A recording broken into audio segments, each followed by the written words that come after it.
नमस्कार। आज इस वीडियो में हम अर्थ के आधार पर वाक्य भेद के बारे में पढ़ेंगे। इन भेदों के बारे में पढ़ने से पहले हम सबसे पहले वाक्य क्या है, वाक्य के गुण क्या होते हैं और वाक्य के अंग क्या है, इनके बारे में जान लेते हैं।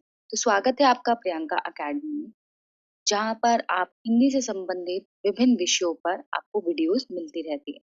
अगर आपने अभी तक मेरे चैनल को सब्सक्राइब नहीं किया है, तो सब्सक्राइब कर लीजिए ताकि आने वाले वीडियोस के अपडेट सबसे पहले आपको मिले। तो चलिए हम विषय की ओर बढ़ते हैं।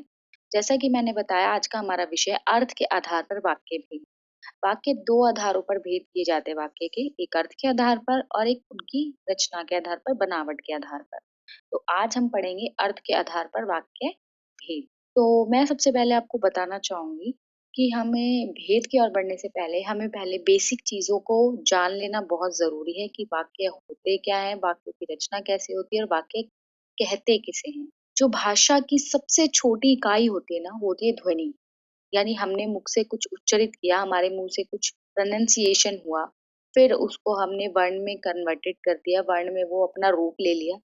वर्णों से बने शब्द, यानी बहुत सारे जब वर्ण बन मिलते हैं तो वो शब्द बनते हैं, शब्दों से मिलकर वाक्य बनते हैं और वाक्यों के मिल से भाषा बनती है।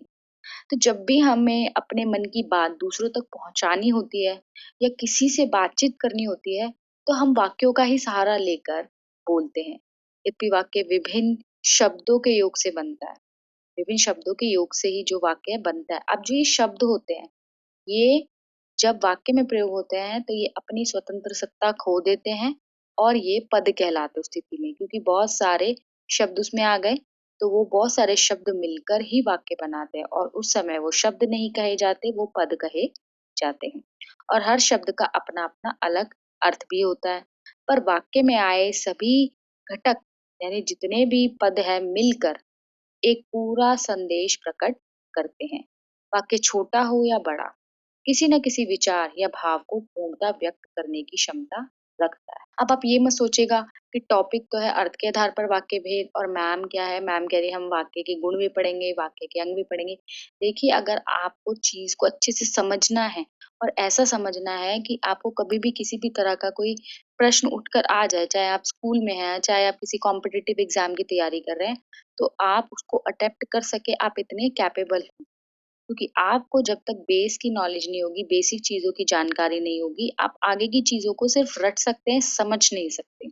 तो मेरा यहाँ पर यही मकसद है कि मैं आपको अच्छे से अर्थ के आधार पर वाक्यों को समझा सकूँ। सबसे पहले वाक्य ही क्लियर होना ज़रूरी है कि वाक्य होता क्या है।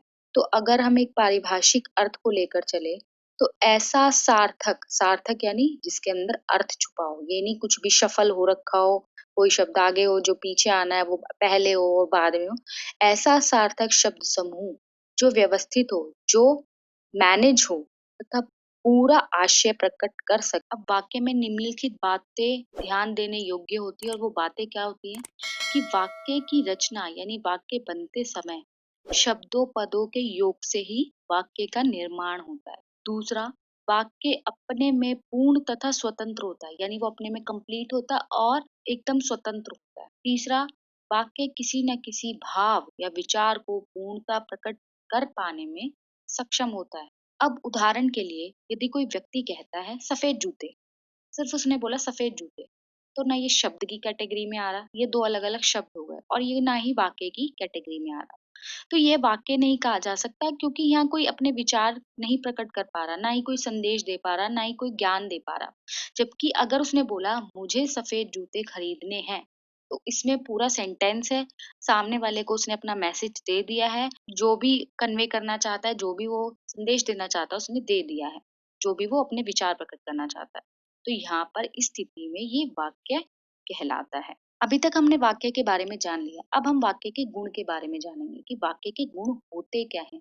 एक अच्छा वाक्य वही है जो बोलने वाले के भावों और विचारों को पूर्ण रूप से स्पष्ट करने में सफल हो।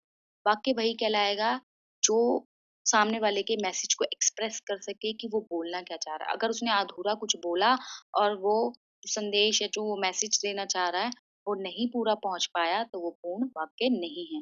व्याकरण की दृष्टि से एक शुद्ध वाक्य में बहुत सी बातों का होना आवश्यक है।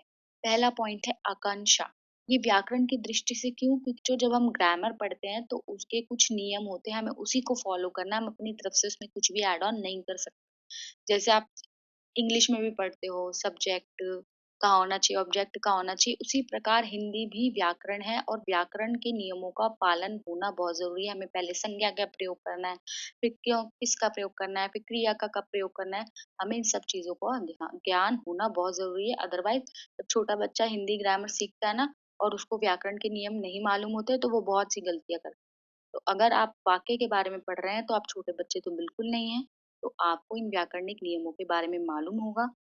तो सबसे पहला जो गुण है वो है आकांक्षा। आकांक्षा का मतलब ये होता है इच्छा। वाक्य पदों के मेल से बनता है, मैंने पहले भी बताया। किसी वाक्य में आने वाले पदों को जानने की जो इच्छा है ना, कि उस वाक्य में अब जो अगला पद क्या होगा, वही आकांक्षा कहलाती है। उदाहरण लेकर चल लेते हैं, यदि किसी ने बोला, सिर्फ इतना बोल के रह गया चिराग को। अब सामने वाला जो सुन रहा है उसकी बात को, उसके अंदर तो क्यूरियोसिटी है ना कि चिराग को क्या हो सकता है, वो सोच रहा हो कि चिराग को कुछ हो गया है या चिराग को कुछ चाहिए। तो जब तक उसने बोलने वाले ने पूरा अपना वाक्य नहीं किया, तो सामने वाले को तक पूरा संदेश, पूरा मैसेज कन्वे नहीं हुआ। तो ये होती है आकांक्षा, इच्छा जानने की। तो वो कुछ भी हो सकता है कि चिराग को मालगुडी सी दुनिया जो पुस्तक है वो खरीदनी है, या चिराग को खाना खाना है, या चिराग को पुस्तक चाहिए। तो ये होती है आकांक्षा। दूसरा इसका गुण होता है योग्यता, कैपेबिलिटी। पदों में जो निहित अर्थ है, यानी उन जो शब्द अब वाक्य में प्रयोग हो रहे हैं और अब वो शब्द न रहकर पद बन गए हैं, तो उनका जो अर्थ है, ज्ञान कराने की क्षमता ही योग्यता कहलाती है, कि ज्ञान कराए। कि उदाहरण लेके चल लेते, बच्चा घास खाता है। अब ये कोई एप्रोप्रिएट वाक्य तो नहीं है ना, बच्चा घास खा सकता है? नहीं। तो ये उसकी अर्थ की योग्यता को प्रकट करने में सक्षम है, इसलिए ये योग्य वाक्य नहीं है। अगर बच्चा खाना खाता है या कोई और वाक्य हो, तो उस स्थिति में ये योग्य वाक्य होगा। तीसरा गुण होता है निकटता।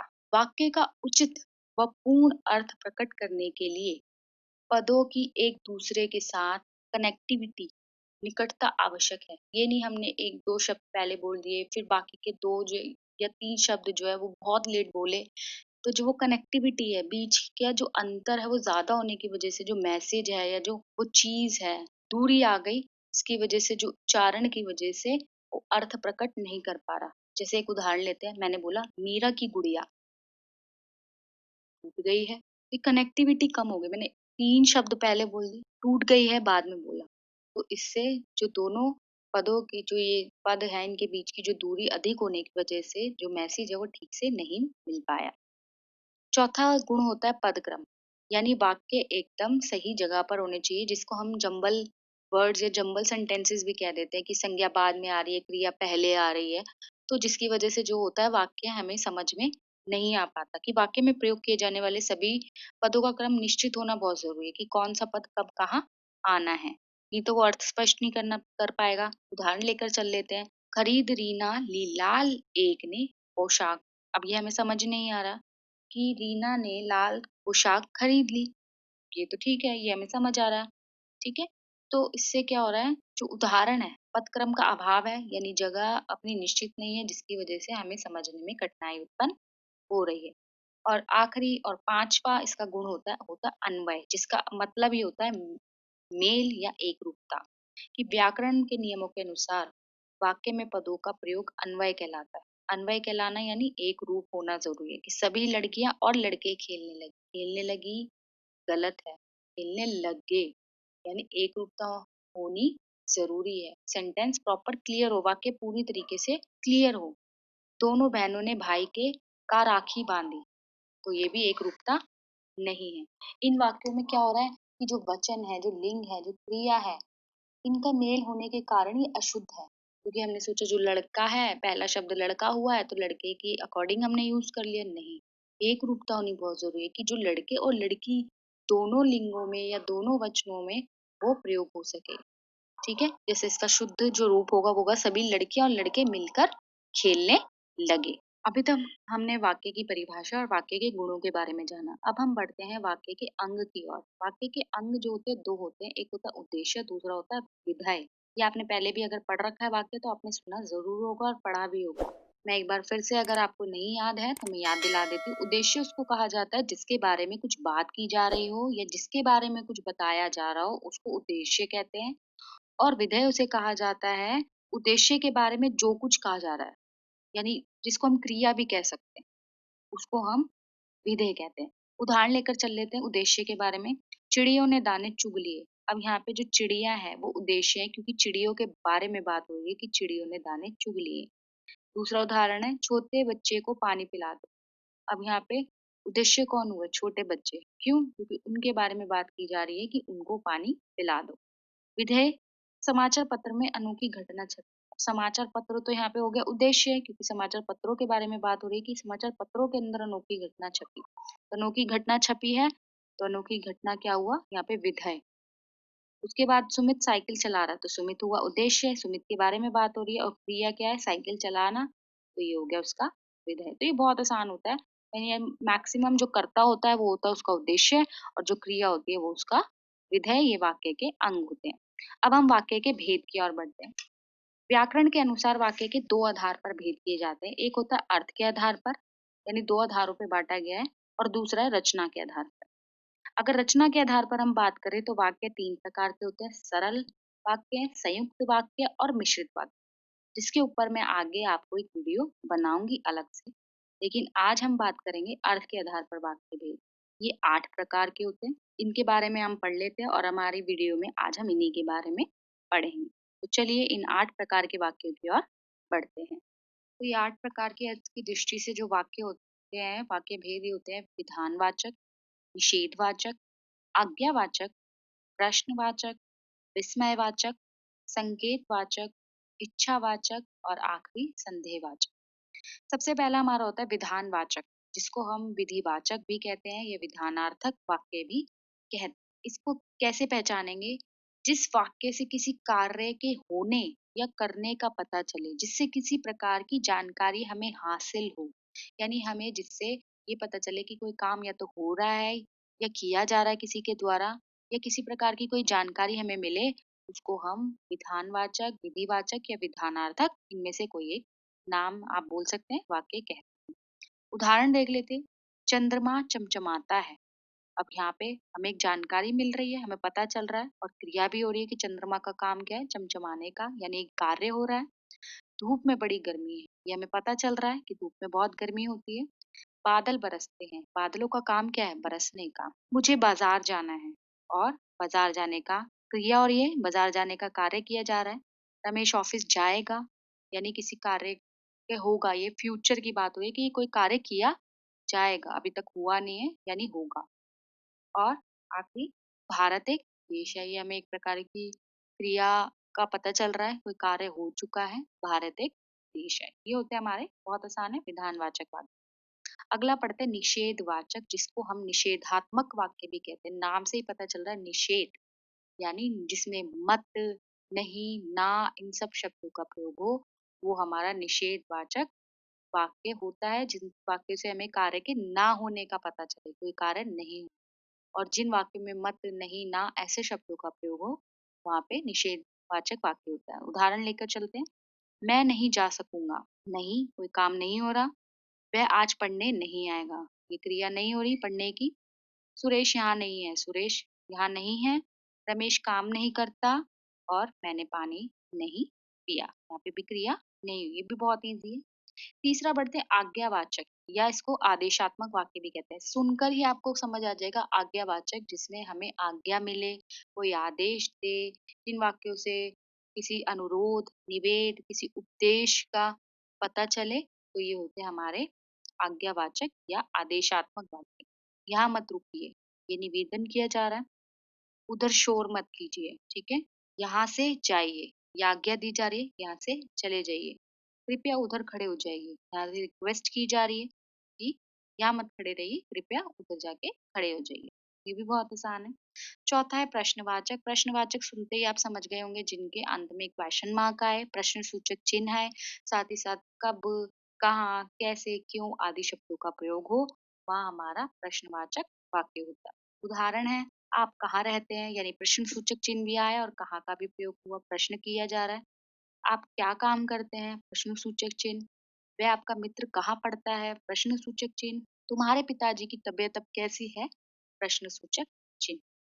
5वां है विस्मयवाचक। विस्मयवाचक वाक्य उसको कहा जाता है या विस्मयादिबोधक जिसमें आपको जैसे आप इंग्लिश में एक्सक्लेमेटरी सिंबल का प्रयोग करते हैं, जैसे उफ़, वाह! हाय या कुछ भी ऐसे एक्सप्रेशन आपको देने हो कि आपने ऐसा कभी देखा नहीं, सुना नहीं या कुछ भी। तो इन वाक्यों में आश्चर्य, खुशी, घृणा, शोक आदि भावों की अभिव्यक्ति होती है, उसको हम विस्मयवाचक वाक्य कहते हैं। उदाहरण है, कैसा सुंदर दृश्य! विस्मयवाचक चिन्ह का प्रयोग हुआ। ओह! कैसे बादल उमड़ कर आए हैं, यानी ऐसे कि आपके मुँह से ओह! ये सब चीज़ें निकल रही हैं। हाय! बेचारा असमय ही चल बसा। क्लियर है? अगला वाक्य है हमारा संकेतवाचक वाक्य। इन वाक्यों में संकेत किया जाता है कि वहाँ, उधर, कि वहाँ मेरा घर है। संकेत किया जा रहा है, इशारा किया जा रहा है, ठीक है? ये किसी और के द्वारा कोई क्रिया हो रही है, किसी और के ऊपर निर्भर है कोई चीज़, तो ये होता है संकेतवाचक वाक्य। जब बादल फट जाएँगे तभी धूप निकलेगी, यानी क्रिया कोई और करेगा और उसका असर किसी और पर पड़ेगा। संकेत किया जा रहा है, इशारा किया जा रहा है कि बादल जब फट जाएँगे तभी धूप यानी हट जाएँगे तभी धूप निकलेगी। जब तुम आओगे तभी हम जा सकेंगे, ये संकेत किया जा रहा है। तीसरा, वहाँ मेरा घर है या वहाँ मेरा स्कूल है। वो देखो, वो मेरा घर है, वो मेरा मित्र है। इस तरीके से संकेत किया जाए। 7वां है हमारा इच्छावाचक। इन वाक्यों में क्या होता है कर्ता की जो इच्छा है, कामना है, यानी जो क्रिया कर रहा है उसकी इच्छा है, उसकी जो कामना है, उसकी जो आशा, आशीर्वाद है, इन सब चीज़ों को व्यक्त किया जाता है। कि जो करता है कि ईश्वर हर काम में आपकी सहायता करे। भगवान आपकी हर काम में यहाँ क्या कर किया जा रहा है आशीर्वाद दिया जा रहा है, कामना प्रकट की जा रही है। एक तरीके से आशीर्वाद भी आशीर्वाद दिया गया है और कामना भी प्रकट की गई है। तुम सदैव स्वस्थ और प्रसन्न रहो। यहाँ कामना प्रकट की जा रही है कि उसकी इच्छा है कि तुम सदैव स्वस्थ और क्या रहो प्रसन्न। मुझे पूर्ण आशा है कि एक दिन तुम अवश्य सफल आदमी बनोगे। यहाँ पे एक आशा प्रकट की जा रही है। आखिरी है हमारा संदेहवाचक वाक्य। इसमें क्या होता है कि इन वाक्यों में कार्य के होने अथवा करने से लेकर संदेह, शंका या संभावना की सूचना दी जाती है। संभावना प्रकट की जाएगी, संदेह रहेगा कि कोई काम होगा नहीं होगा, ये संभावना प्रकट की जाएगी कि ठीक है या जो भी है, उदाहरणों के माध्यम से समझ लेते हैं। शायद उसे कल बुखार था, यहाँ संकेत संदेह प्रकट किया गया है कि कन्फर्म नहीं है, संदेह ज़ाहिर किया जा रहा है कि शायद वो स्कूल इसलिए नहीं आई क्योंकि कल उसे मैं अपने अंदाज़े से बोल रही हूँ, उदाहरण तो यही है कि शायद उसे कल बुखार कि अपने आप अंदाज़ा लगाया जा रहा है, संदेह प्रकट किया जा रहा है। दूसरा हो सकता है वह समय पर ना आ सके या संभावना प्रकट की जा रही है, कन्फर्म नहीं है, अपनी तरफ से आइडिया लगाया जा रहा है कि हो सकता है बारिश हो रही हो और इसलिए वो सोच रहे हो कि हो सकता है वो समय पे ना आ सके, कदाचित आज वह नहीं आएगा। यहाँ पे भी क्या हो रही है शंका प्रकट की जा रही है कि हो सकता है आज वो नहीं आ पाए। तो ये थे हमारे अर्थ के आधार पर वाक्य भेद। ये बहुत ही आसान है, आप एक बार पढ़ेंगे आपको अच्छे से समझ आ जाएँगे। अब हमारी वीडियो ये थी, अब अगली वीडियो में मैं आपको रचना के आधार पर वाक्य भेद पढ़ाऊँगी। अभी तक आशा है मैंने जो पढ़ाया आपको अच्छे से समझ आया होगा और मेरी जो पुरानी वीडियोज़ हैं वो भी आप लोग देखेंगे और मेरी आगे आने वाली वीडियोज़ भी आप तक मिल जाएँगी। उसके लिए आपको मेरे चैनल को सब्सक्राइब करना होगा, बेल आइकन के बटन को प्रेस करना होगा, वो मेरी वीडियो को लाइक, कमेंट और शेयर ज़रूर करना होगा। धन्यवाद।